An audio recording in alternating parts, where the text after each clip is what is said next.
right, today we are going to go back to when we solved quadratic equations using the quadratic formula. Can anyone remember what the picture of a quadratic looks like?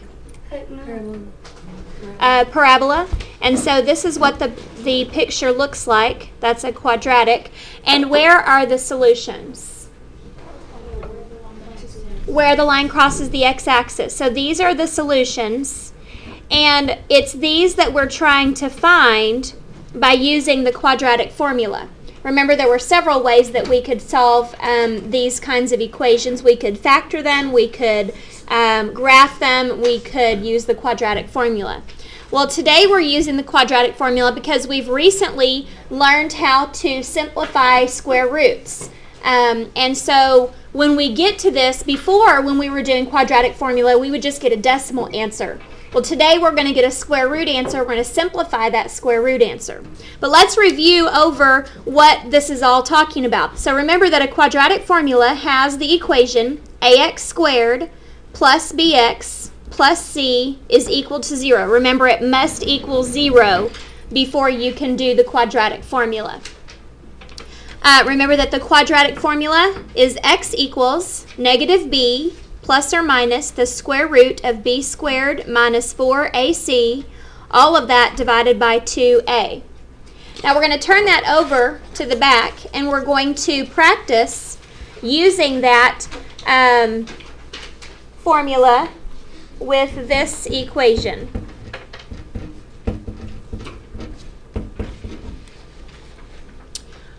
So if I'm looking at this equation, remember that there is an a b, and a c. What is the a? What's the number for the a? 1. What's the number for the b? Negative 5. And then the number for the c? Negative 24. So then remember, we're going to write down the formula, but instead of writing the numbers as we go, we're going to write the formula, but remember, we're going to put parentheses instead of letters. So we do negative and then a set of parentheses. We do the plus or minus symbol and the square root symbol. Then we have the b squared, so we're going to do parentheses squared. Minus 4ac, so we'll have minus 4 and then 2 sets of parentheses. And then all of that is over 2a, so we'll have 2 and then a set of parentheses. And remember, you don't have to memorize this formula, you just have to know how to use it. And so now that we have rewritten the formula with just parentheses, now we just plug in the numbers. And so what number goes in this first set of parentheses? A negative 5. The second set of parentheses? The next one? 1. And then the next one? And then the one on the bottom? 1.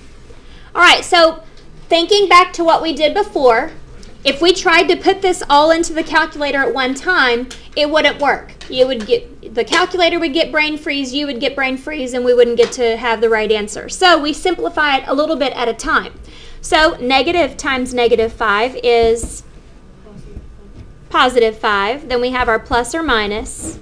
Then we take this right here and we put all of this into the calculator at once and get one number. So go ahead and do that for me. Put that into the calculator all at once and get a number. 121. Thank you. And then the number on the bottom, 2 times 1 is 2.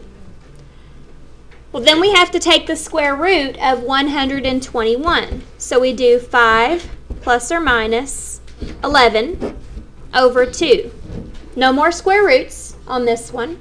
121, the square root of that is 11. Do you remember what we would do from here? You split it up. You would split it up where you're adding the 11 and then subtracting the 11. So 5 plus 11 divided by 2 and 5 minus 11 divided by 2. So then this would be 16 divided by 2, which is 8. And this is negative 6 divided by 2, which is negative 3. So those would be the two places where that quadratic crosses the x-axis. Do y'all remember what we did there? Does that come back to you? Now there will be times today where this square root is not perfect, and you may come up with something that is not perfect. So what I want you to do is I want you to look at this number, and what we want to do is learn how to simplify it. So we're going to draw a line, and let's do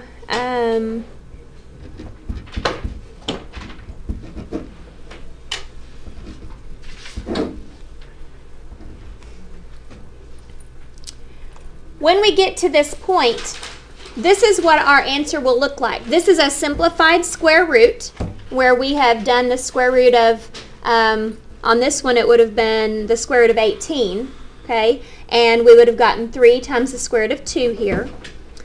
Now as we look at this, we've got to be able to simplify it even further possibly. There are 3 numbers that all have to be simplifiable, I don't know if that's a word.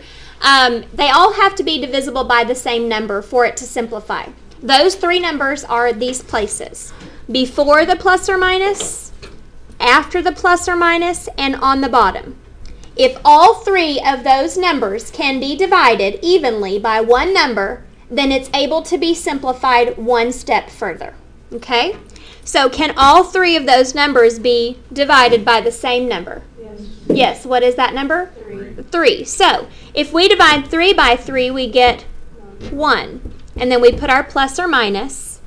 And then what about this 3? If we divided that 3 by 3, we would get 1. And then we still have the square root of 2. And then on the bottom, if this was divided by 3, we would get 2. So then this would be my final answer, simplified. That is the exact solution to a quadratic. Okay? Let's look at another one. If we had 5 plus or minus the square root of 5 divided by 10. Thinking about that same process, can this one be simplified? No. We need 3 numbers, right? Yes. I'm just trying to give you an idea of what we do when we get to this point. Okay, we're going to work them out on the other side where we go from beginning to end. But since we've done the beginning part several times, I figured that I wanted to focus here on the end because that's where it's different for today. Okay, so that's why we're not working it out all the way. Are you talking about working this out all the way or working out from the beginning? This is as far as it can go. You know how we broke it up here? We broke it up here because we were able to. There's something that we could have done. If we were to break this one up now, we would have to say 1 plus the square root of 2 over 2, which it can't go any further. The square root of 2 would have to be a decimal answer, and I don't want a decimal answer today. I want to leave it as the most simplified radical that I can. And so that's why this one can't go any farther, because I want this to be an exact answer, no decimals. Okay? All right. So on this one, remember that there are 3 numbers that we have to look at. We have to look at the number before the plus or minus. We have to look at the number directly past the plus or minus. What is the number directly past the plus or minus? 1. It's a 1. So we're looking at that number, and then we're also looking at the bottom number. All 3 of these numbers have to be able to be divided by the same number evenly, or we're done. So if we look at 5, 1, and 10, can those be divided by the same number? No. So this is the final answer. You might be saying, well, what about the square root of 5? That can be divided by 5. The problem is that the square root protects that number. We can't divide inside that square root number unless there's another one that's in the square root of in the square root symbol. So right now, that square root of 5 is protected. It cannot be divided or simplified any further. It's done. That means that these 3 numbers, since they cannot be simplified any further, this would be our final answer. Now this 1 right here doesn't necessarily have to be there, but if you put it, it's not a big deal. This one is absolutely necessary because it's in front of the plus or minus. Okay? Are there questions about when we get here what we're going to do?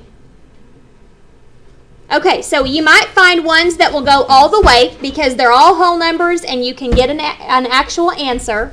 Or you're going to end up having to simplify, and when you simplify, that's what you're going to do. You're going to see if those 3 numbers can be divided by the same number and simplify that way. If they can't, then that's your answer. All right, let's go ahead now and go from the beginning. Remember, it has to equal 0. So look at number 1. Does it equal 0? Yes. Yes. And so what's your A number? 3. Remember, the A is the one that's with the x squared. The B is the one that's with the x. So what would the B be? Negative 2. And then what's the C? Negative 6. And so again, we're going to take that formula and just write parentheses where the letters are supposed to be.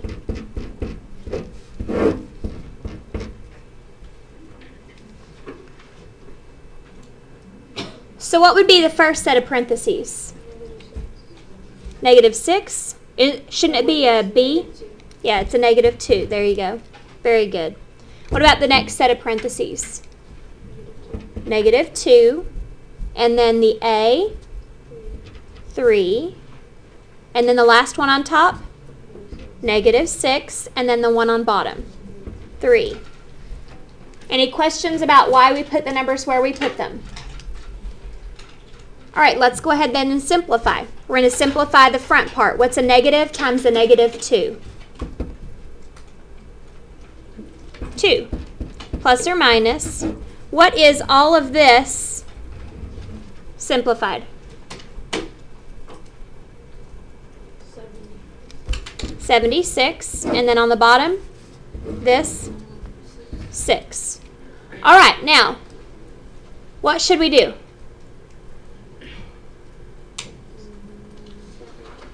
Right here, when we had this, when we had a square root of 121, we took the square root of 121 and we got 11. Is this square root perfect?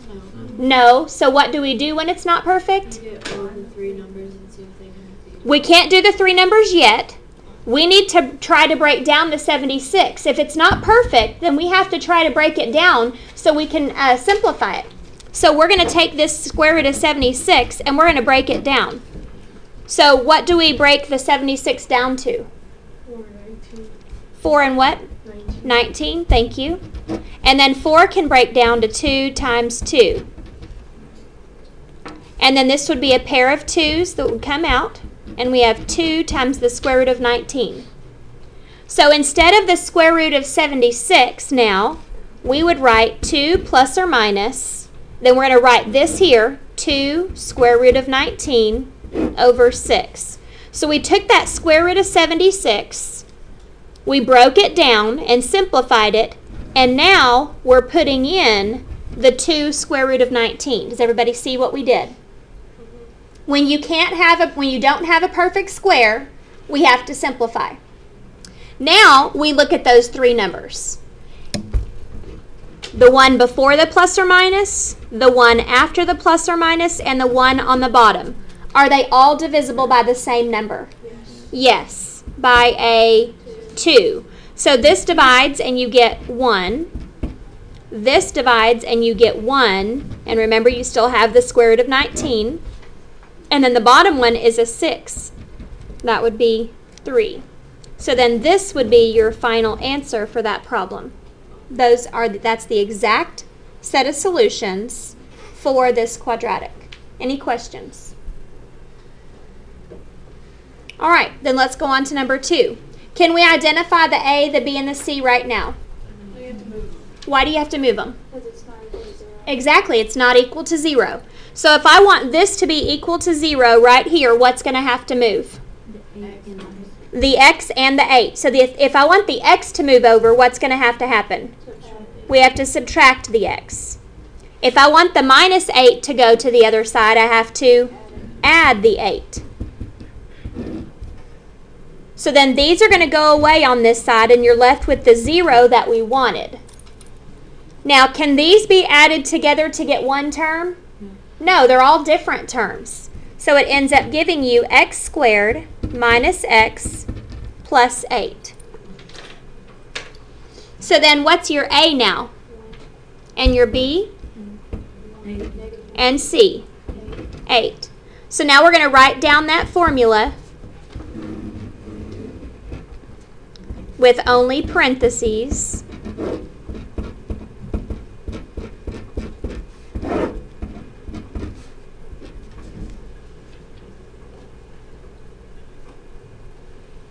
Now remember, the first 2 need to be the exact same, and they are what letter? B's. So this should be a -1, -1. Then the next two, AC, like the air conditioner, AC. Then 1 and 8. And then on the bottom, it's an A. So it's 1. So now we simplify.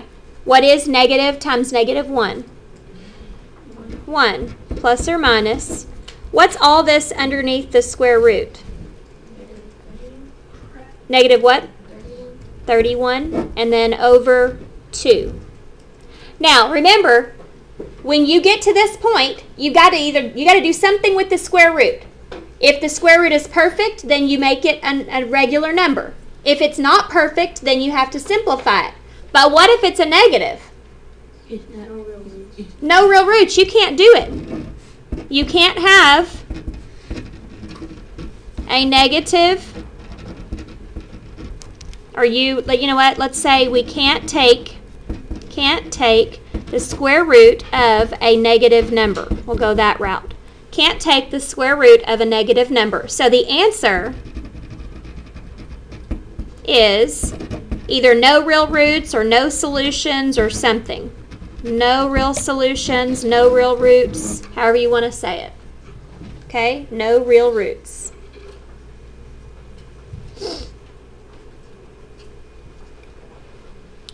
All right, let's look at the last one. Number 3. Does this one, can we get the A, the B, and the C right now? Yes, because it says what? Equals 0. All right, so then what's the A? And the B? And the C? 3. All right, so then we can write down the formula with only parentheses.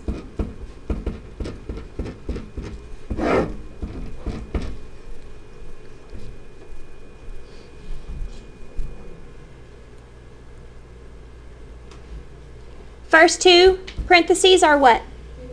Negative 4. Next one? Negative 2. And the last one on top? 3. And then what about the bottom parentheses? Negative 2. Then we just simplify. Negative times negative 4? 4. Plus or minus. What's all this underneath here?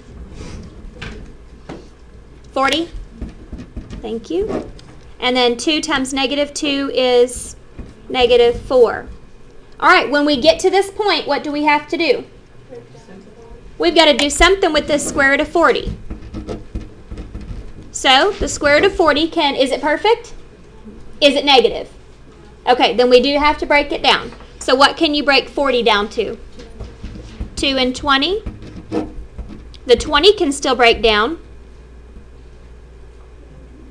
to what number? 4 times 5. So we have this 2, and then the 4 breaks down to 2 2s, and then we still have the 5. Do we have a pair of numbers? Yes. Bring it out. We have 2 times the square root of 10. So let's rewrite that. Instead of the square root of 40, we're writing 2 square root of 10. All right, so now we look at 3 numbers. What's in front of the plus or minus, what's behind the plus or minus but not in the square root, and then the number on the bottom. Can all these 3 numbers divide by the same number?